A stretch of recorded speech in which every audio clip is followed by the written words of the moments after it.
Jamais, autant que ce jour, je n'éprouvais un degré d'authenticité si puissant le lyrisme de pure fibre de la terre, quand elle-même est poème et qu'il n'y a qu'à écouter et laisser se mouvoir grossement ce qui est, pour que le sublime prenne corps.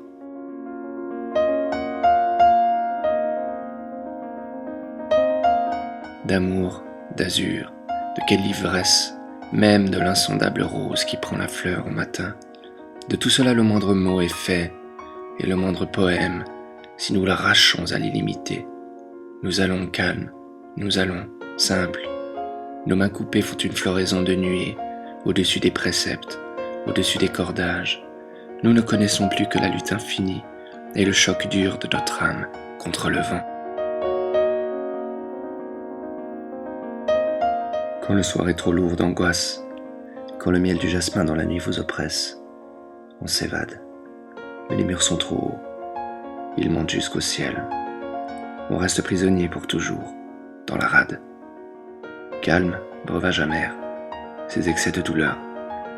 Ô lumière ennemie, et vous, rose par terre, sachant que jamais plus, la fleur ne sera fleur, par-delà les œillets je regarde la terre.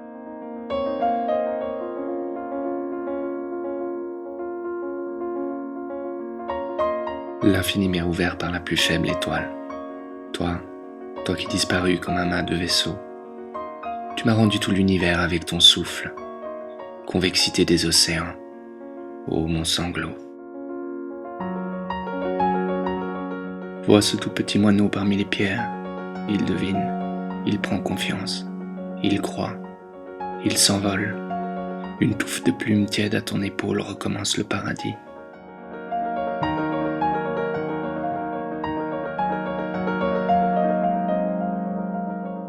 Monstre des siècles qui nous brassent, nous débarrassent et nous entassent, crasse des nuits, charroi des jours dévagonnés à coups de pelle, ciel trimardé, cri, sentinelle du rien sur la mort et l'amour, et c'est tout moi-même en moiteur à boire une soupe d'étoiles, parmi les rires et les râles qui font ripaille dans mon cœur. Rien n'est comme avant, rien qu'une eau sans rive, le vieux torrent qui nous tourmente avec son bruit des souvenirs, se perd plus loin dans l'indicible, et le cœur accueille une douleur dont il faut prendre l'habitude. De l'éternité brisée, un homme témoigne. Il sait désormais ce qu'il doit savoir de l'amour hagard dans les tombes.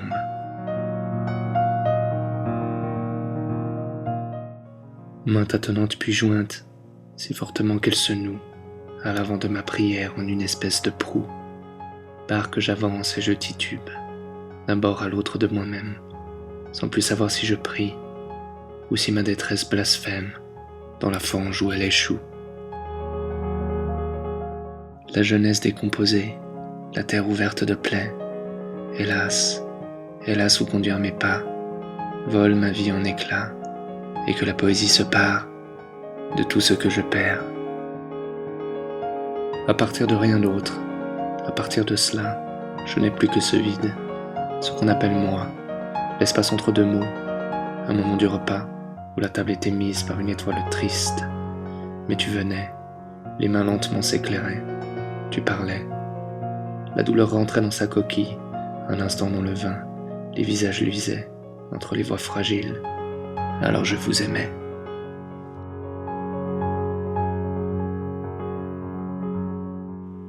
J'aurais voulu parler sans image, simplement pousser la porte.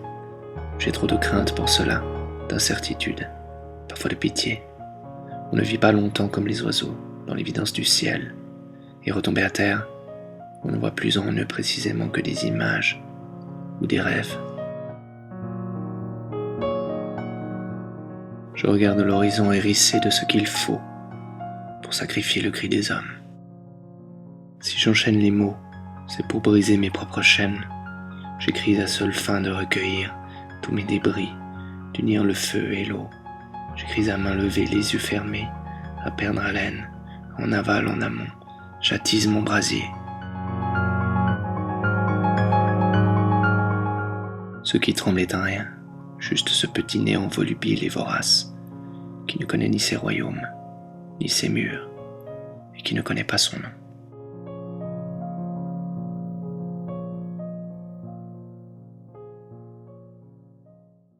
Tu ne sais rien de mon angoisse, rien de mes journées avortées.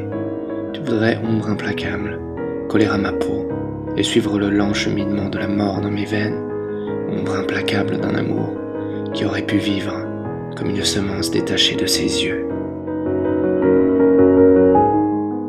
Auberge aveugle du chagrin, ouverte et jamais pleine, mon beau bémol, ma douce haine, ton secret, tes couloirs, tes veines, où j'habite et retiens ma voix. Ne rien dire, peut-être est-ce juste pour respirer, quand le corps n'a plus d'ombre. Folie ou enténébrement, ces mêmes mots dans sa langue, intraduisibles, et même nuit, noire et pourpre, où la main puise une eau, en ruine, désormais, jadis, si enfantinement bleue. Tombe grise que les coups répétés du gel ont fendu, illusoire album de l'espèce, piété devenue inutile, si petite est la famille des hommes. Ici, dans les noms effacés, la vie est à prendre à la lettre. Chacun de nous est bien plus ouvert, non fini, et visité. Il y a quelque chose de présent, d'absent et de furtif en nous, comme si nous portions la marque de l'inconnu, comme si l'homme était parmi toutes les bêtes, le seul animal qui ne s'appartienne pas. Il y a comme un voleur en nous, une présence dans la nuit. Nous ne pouvons en parler. Nous luttons contre lui. Nous lui demandons son nom et il répond par des énigmes. Nous lui demandons son nom et c'est le nôtre qui a changé. Il y a un autre en moi, qui n'est pas vous, qui n'est personne.